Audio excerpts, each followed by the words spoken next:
come and sew the See&Sew tote with me. This is the materials that you'll need. If you get a kit, they'll send you everything you need, which is what I did, and they gave plenty of materials, so I had enough to choose where I wanted to use each of the materials.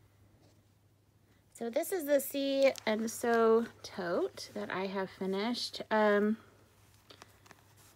learned how to do a covered button. Totally easy. Packaging that it comes in makes it, but you open it up. Oh, sorry, packaging that it comes in makes it super easy to do. And it unfolds into all your panels, which are vinyl bind, okay? And each vinyl section has pleats in it, so when you put things in it, there's room for a little bit of expansion there. I know there's zippers in it, but honestly, these zippers aren't too hard, and the more you practice with zippers, the better you get. The middle is for like your notions. So you can put your clips here, like if you have, you'll see it in my tutorial, but if you have like wonder clips, you can clip them here. This is just like a little pocket. This is like a little pin. It has a little stuffing in it, so you can put pins in there. And this is for like if you have a really tiny pair of metal scissors. There are 2 magnets in there that I hot glued down, all right, with the magnet side up, and I spaced them out so they're about right there. So when you put your little pair of scissors in there, it should magnetize and hold that in place. And then this here, I might replace the string with maybe like some elastic or a little hair tie. But this opens up and it's a little book, and then you can actually put your needles in here, like your sewing needles or even some pins that you might want. And you can just put them right into here, and then it folds up. And this part is Velcroed, so it's easy to pick up and take off. And this is just a little bit of sewing thread that I doubled up and knotted and sewed through the back there. But you could use whatever you want. So that's what it looks like. And there it is. You can put that in. You can zip it up, and when you're ready to fold, it's got some Peltex in here, which is really strong interfacing, very stable. All right, so that folds up there. I mean, you can fold it whatever way you want. All right, and then that folds up there, and the handles are placed so that when it folds up, this one was placed, and it'll be shown in the tutorial, a little bit higher, and this one is placed farther down so that when it folds up, they are in the perfect spot to meet each other. And here's the Peltex right here, which is really ultra firm stabilizer, which helps it keeps it shape there. And when you fold it, there's the Peltex there that helps it keep its shape. And there's also a piece of Peltex and there's that middle panel there that gives it firm stabilization. And I use this decorative stitch all the way through. I did it for my quilting, I did it for my binding. I just really liked it. And there it is, my See&Sew kit. Now watch the rest of it to learn how to make it. So I didn't do a very good job showing you cut, but I did cut out all my material, and I got a kit from the Quilted Cow, and it came with enough material to pick and choose what I wanted to use on the outside for my binding, for my panels, etc. So they do give you plenty of material.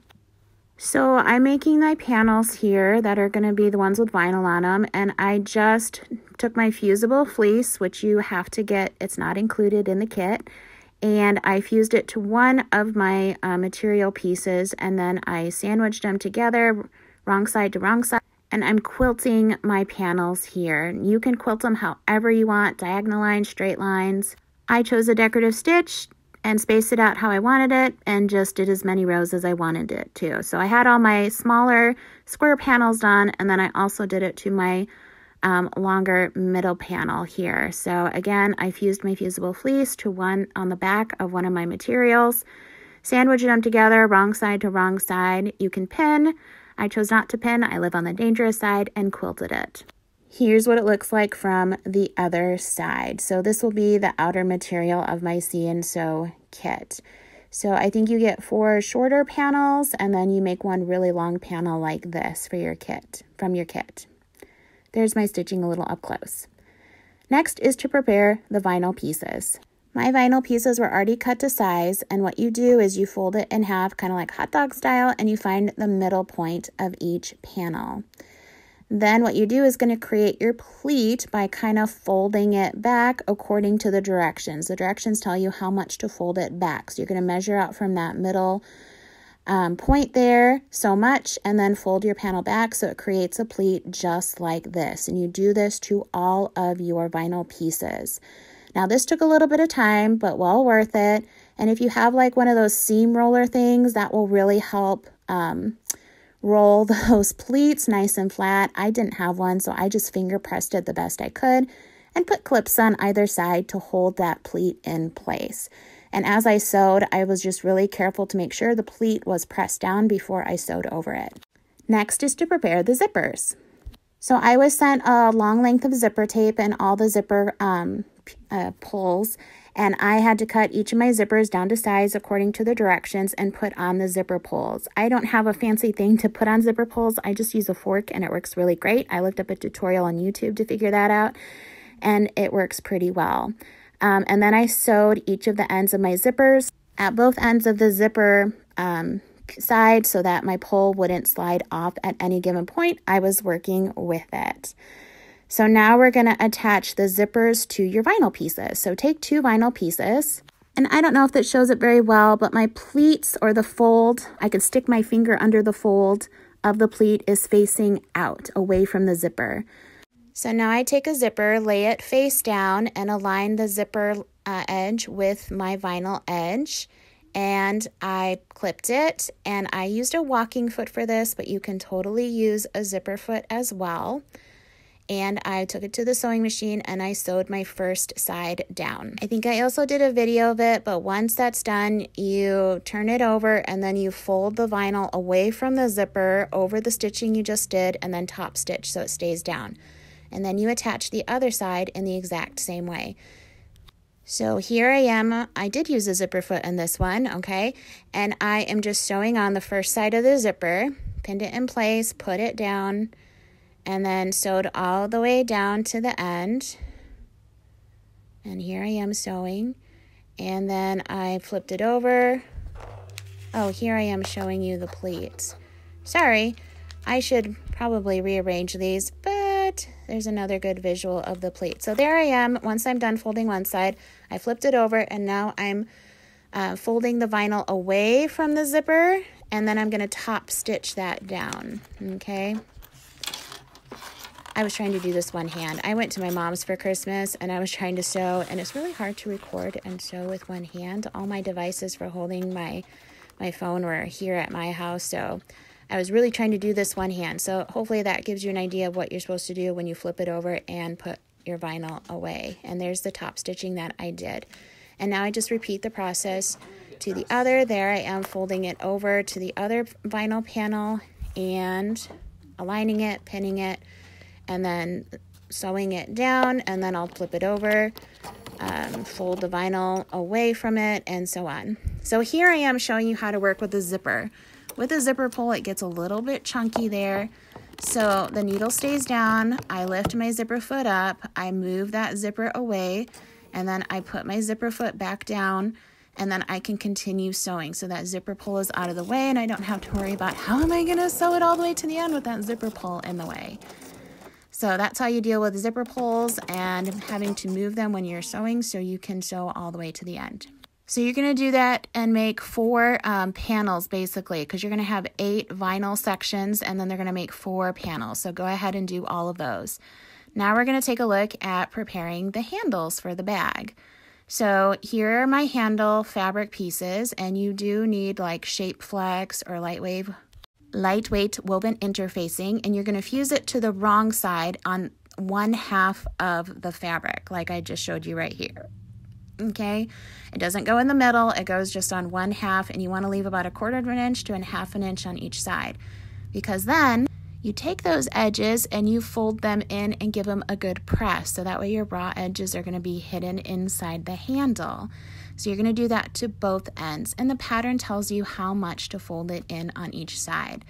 Once that's done, then you take one side of your raw edge and fold it into the middle, and then do the same to the other side. You're going to take the other long edge, fold the raw edge into the middle, give it a really good press so it will look just like this, and then you're going to fold it in half again and give it a good press. Then you're going to take it over to your machine and sew all the way around, not just the long side. Start in one and sew all the way around.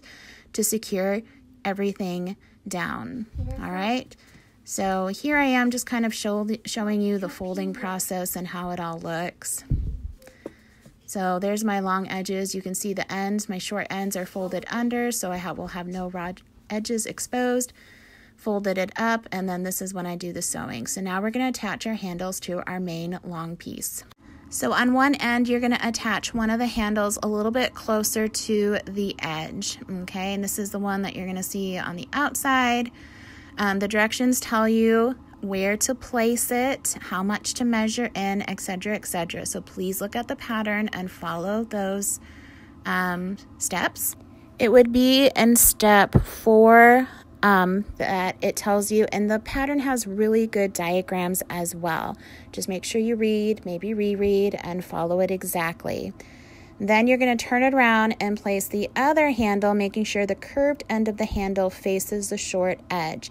It will tell you how much to measure in from that short edge, and on both sides down, and on both sides to place this handle. All right, and it needs to be placed this weird because when you fold it, then it will be at the right place so the handles meet up by the time everything is folded into your tote bag. Okay, so here it is, another look of my handles placed lengthwise. And now you're going to go ahead and stitch those handles down. So on both, it tells you how to do it. Basically, you're going to make a square or a rectangle and then do an X through it to make sure that handle is really secure. And you're going to do this 4 times because there's 2 ends to the handle on each handle. So here it is all done with one of them. I sewed my rectangle and then sewed my X around it, or through corner to corner. So those handles are nice and firm in place. So what we're going to do now is attach our vinyl pieces to our 4 small panels, square panels. So I just laid my vinyl piece on top of it, made sure my zipper pull was a little down, pinned everything really well, and did maybe an 1/8 of an inch to a scant 1/4 of an inch all the way around to baste it into place. So the short panels, square panels, the vinyls will fit over top perfectly. Loosen up the pleat a little bit if you need to stretch it to fit from edge to edge. And then for the very long panel, you're just going to attach these vinyl panels on either end of the very long panel.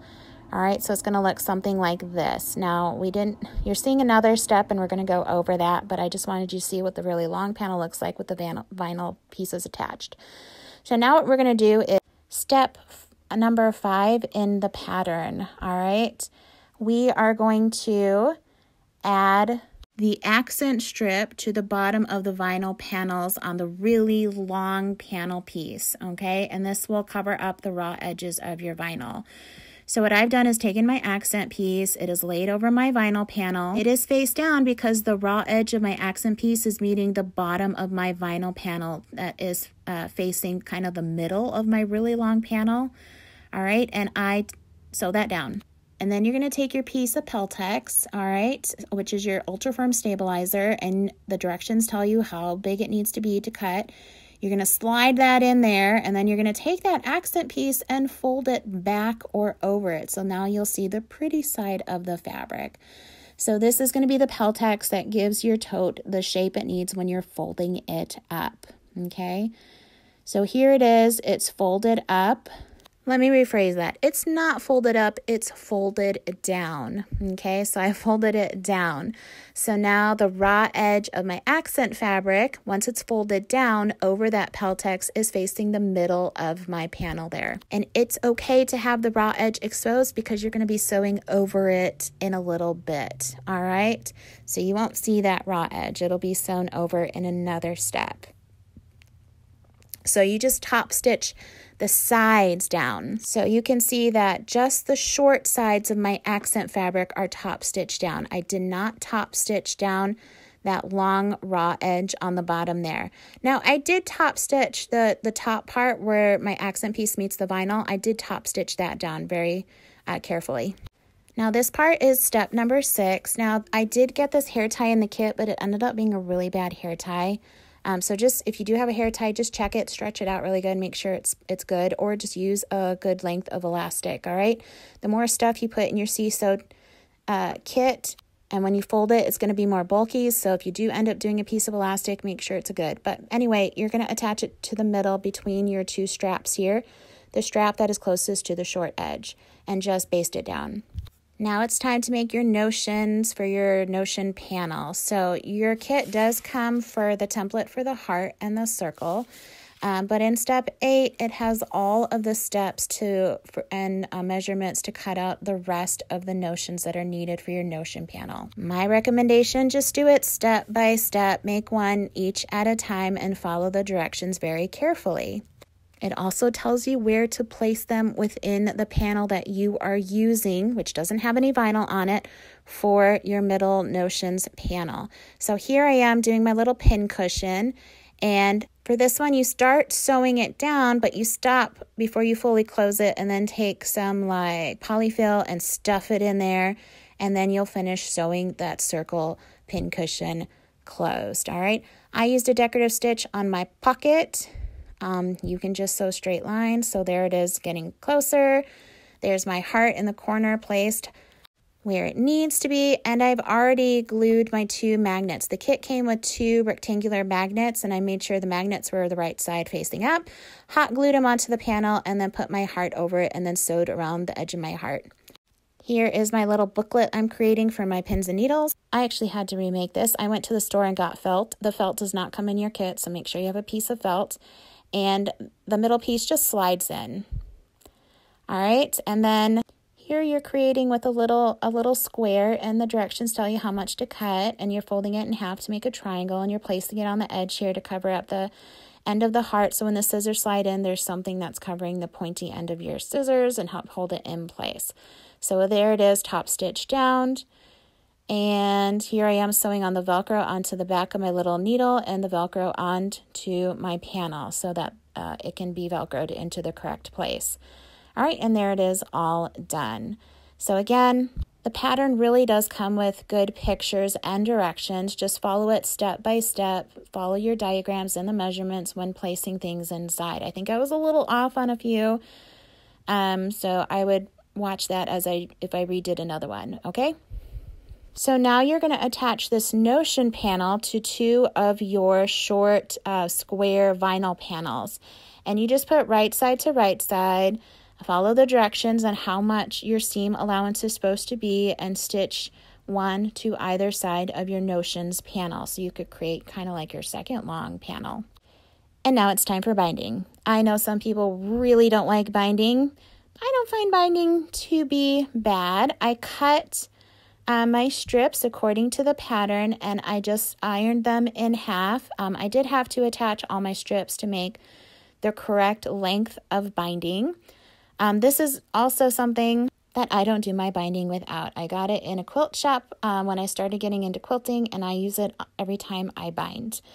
I use the 1/4 inch one, and I do have a video that will show you how to use it as best as my one-hand recording does, but this is my lifesaver when it comes to binding. It gives me great mitered, perfect binding miters, and I use it all the time. All right, so here it is. So I took my raw edge binding and attached it from back to front. So I sewed it on the back of my panel, and I stitched my raw edges together. And when I get close to the corner, I just take my little binder tool, I put it there in the corner, see it's in the machine, the needle's down, and then I take a pen and I draw through that 1/4 inch line. And then when I get to that line that I drew, I stop with the needle down, lift my presser foot up and pivot, and then sew on that diagonal line that it is created. And then there I am sewing on that diagonal line, and there it is, what it will look like when it's done. And then I'm able to pick my project up, turn my project, take my binding, put it up, and it helps create a perfect 90-degree corner. So when I put my binding down to sew onto the other side, it will help create the nice mitered edge that I'm looking for, the mitered corner that I'm looking for. And then I just continue sewing the rest of my binding all the way around. So here's a little video showing, there's my mitered, I pull it straight up, and that diagonal helps it for keeping me from folding it the wrong way, and then I just fold it down. It's got a 90 degrees there, perpendicular to my other binding, and then I just keep sewing down the side. Now here I've already attached it. I think I show you how to do the binding, attaching, like finishing the binding on another video, But after I've attached my 2 binding tails, and then I just finish sewing it. So everyone has their own way of doing binding.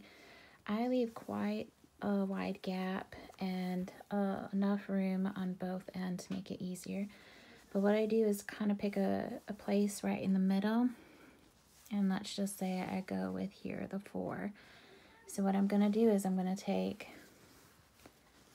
use that 4 as my guide. I'm going to take this and I'm going to measure 1 1/8 over.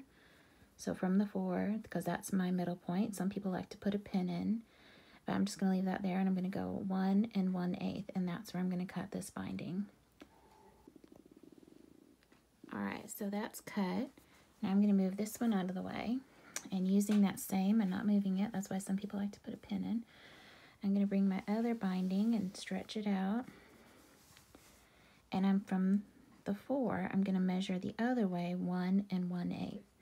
And I'm going to cut it there at 1 1/8. All right, so they've both been cut 1 1/8 on both ends. And now what you do is you bring your bindings together and you're going to open them up. And you're going to put right sides together, just like you would when making binding. So make sure your binding's not twisted up. And what they do is they're right sides together. You can see that one's going that way and this one's going this way, just like when you would attach your strips for binding. And then I'm going to sew a diagonal from this end all the way. See the corner, bottom corner there of the other one that's underneath, a diagonal line there.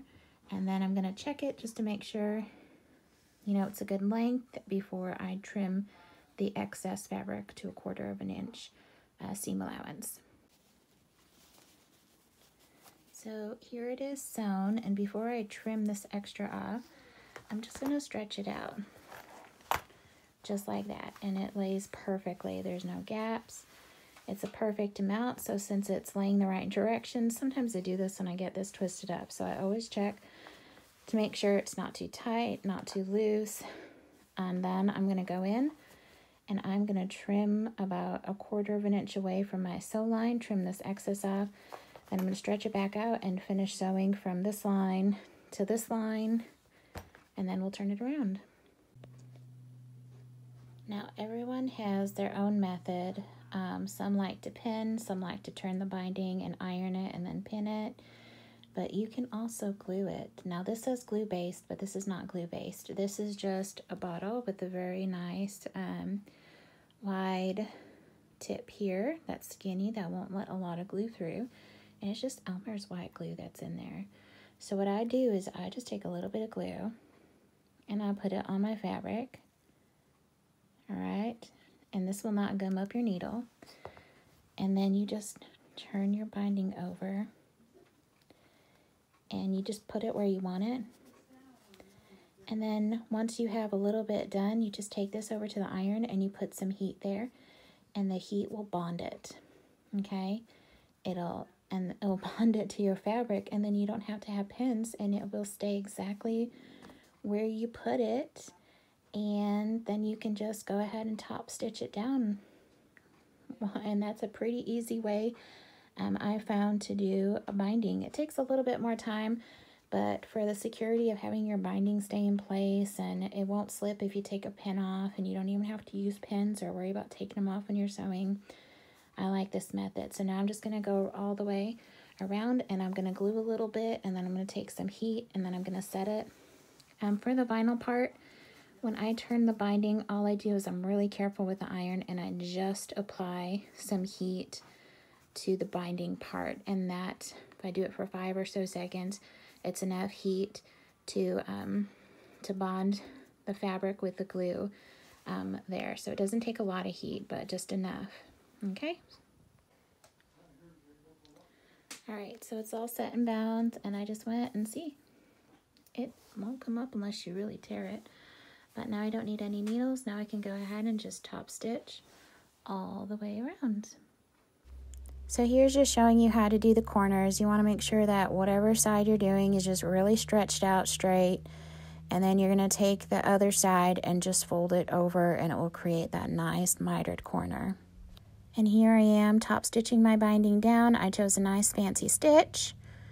which I thought looked really pretty. You can do just straight, but I tried to do it kind of in the middle, and it worked out really great. Now here, if you're new to binding, I have strips, and I have laid them right sides together, perpendicular to each other, just like this. And then I take that top right corner and I just fold it down so it creates like a triangle, and I give it a really good finger press. And when you give it a really good finger press, and then when you open it up, you have a nice sew line. Now you could also just take a ruler and put your ruler down, take a pen, and make a marking from corner to corner, but you can see my diagonal finger press right there. And then I just use a couple pins or some clips, and then I take it over to the sewing machine, and I just sew on that diagonal. So I'm making my binding strips here. So there it is, sewing it, and then I cut 1/4 of an inch away from the sew line, and I do this with my strips until I have enough binding, okay? And the pattern will tell you how much you need. Now you are going to end up with 2 panels that you have to bind. So you're going to do binding twice on each of your 2 long panels. You have a long panel at the beginning, and then you'll make a long panel once you connect 3 shorter panels with your notion panel and your 2 smaller square vinyl panels. So here I've cut a piece of Peltex according to the directions, and it goes right in the middle of this panel. Now this is the long panel that you started with at the beginning, which also has those raw edges from your accent pieces that you sewed down. And then what you're going to do is you're going to take that other long panel that has your notions as the middle panel. You're going to set it on top of this perpendicular, right side up, and then you're going to attach the 2 long panels. Now I'm just going to sew all the way around, stitching in the ditch here and close to my binding there, and around here, stitch in the ditch, and then down here to secure it. And there is that piece of Peltex under there that will give it stabilization. And I just tried to make it even. Mine didn't quite come out to the side. I think this main piece ended up being a little shorter than it was supposed to. So I just centered it the best that I could on all sides, and I'm just going to stitch around it. So there it is, all stitched together. And here I was just giving you a little close-up of how I stitched it real close to that inner panel. And here is my completed See&Sew tote. So happy sewing. If you have any questions, feel free to comment, and I can try to do my best to explain if something didn't make sense.